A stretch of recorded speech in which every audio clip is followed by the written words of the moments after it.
Superintendent, delightful to see you. Valentine, you've come to arrest me again, have you? No, no, sir. I've come to assist you. Well, I must say, sir, you handled that with commendable guile. Didn't have much choice. Burke had ordered me to arrest him. The jail didn't have room. You won't even notice. Vagrancy? It seems it was the wrong charge, sir. Assistant Superintendent Valentine. Sir.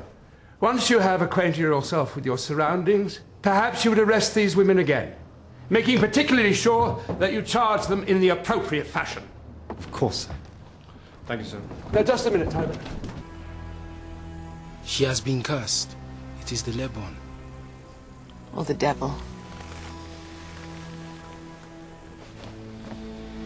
I've seen it before outside some of the villages in Mombasa. You don't really believe that, do you? It doesn't really matter if I do. It's whether she does. If the Laybon can put her under a spell, he doesn't need to tie her wrists. Look at the marks. Yes. I'm doing a spot of surveying for a French engineering company. Power generation opportunities, that sort of thing. Bringing light to the Dark Continent, much like Edward and Charlotte. Miss Elliot tells me you were present at the Laybon attack. Yes, frightful business. Caught us quite off guard, eh, Edward? Indeed. Have you had any more trouble from the Laybon? No, Superintendent. Are you sure you don't want me to leave anyone with you? I appreciate your concern, but really we're fine. We don't often get visitors from town. 2 gentlemen callers is a special treat. Thank you. Avril? Just give me a moment, Matilda. Biscuits. Thank you. Thank you very much. Oh, thank you.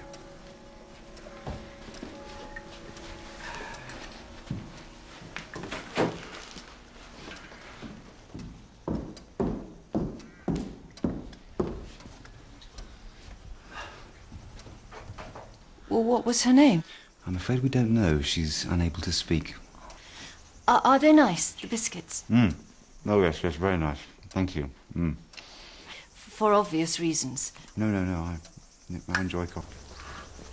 How much does it cost to keep a house servant? A few shillings, sir. They get room and board, obviously. Not a single one, do they? Not anybody working for them. Strange, isn't it? Somewhat strange, yes. The boy Cameron is far too close to the top table. I think down here would be more appropriate. Good afternoon, sir. You asked to see us. Ah, Valentine. I trust you've dealt with that matter. What matter was that, sir? Well, the prostitutes, of course. Actually, sir, we We were called to the Valley Mission, sir. A young girl has been badly assaulted. Native girl? Yes, sir. Valentine, go and see to those women now. Yes, sir. Valentine! Sir. Charge those women before they start building huts. How might I do that, sir? Oh, don't disappoint me, Valentine. Use that initiative they talk so much about in Mombasa.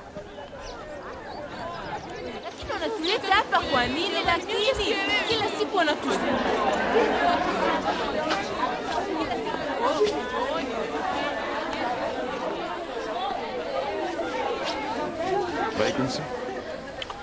Vagrancy.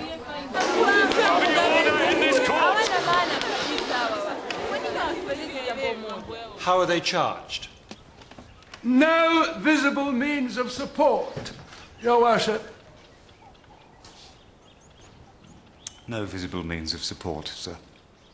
You must produce 5 shillings each, or I shall find that you have no visible means of support and sentence you to be held for 30 days in jail.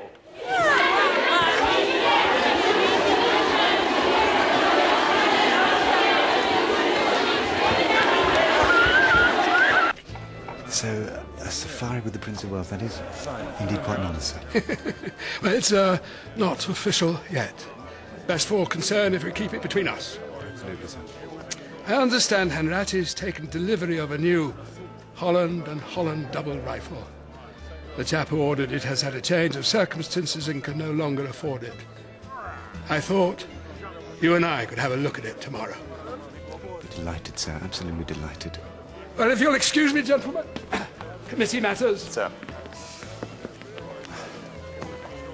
You made a thorough search of the area around the hut, didn't you? Absolutely, sir.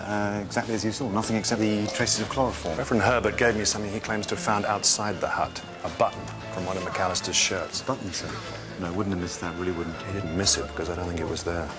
Oh. I found the shirt. The thread had been cut cleanly. Now, if the button had come off in the struggle, the thread would have been frayed or the material would have been ripped. I see, sir. So what we're saying is that the Reverend Herbert was trying to plant evidence against his old dear friend.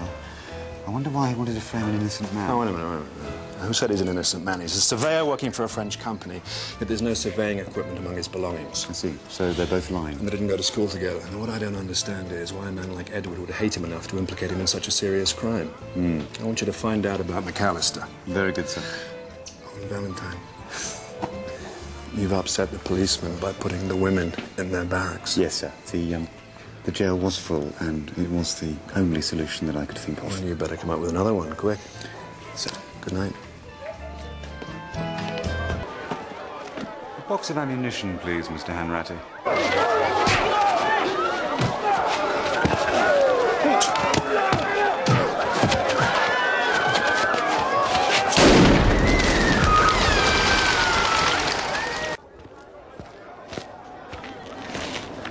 Yes, sir. This is the gun for you. But it's a superficial wound. He nearly missed. Missed, sir. In fact, it was meant to be. It's almost as if he's possessed. Well, most of the crime by natives in this area, sir, is motivated by fear of the Levant. Superintendent! Here! So, for this fellow not to do as the Levant says would be madness. Sir, we've had a message from the mission. There's been another attack. Let's go. Take the doctor to Miss Fitzgerald. See if she'll fly him there. Yes, sir.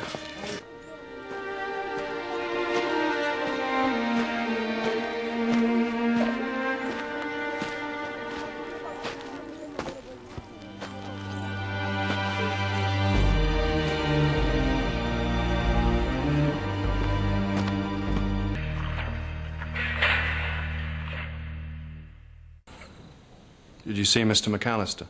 No, I called out for him and he shouted back, but then silence. And by the time I found his body, the natives were gone. How many attackers were there? Perhaps a dozen. Oh, thank you.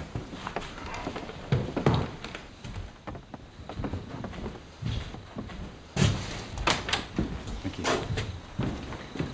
Bye-bye.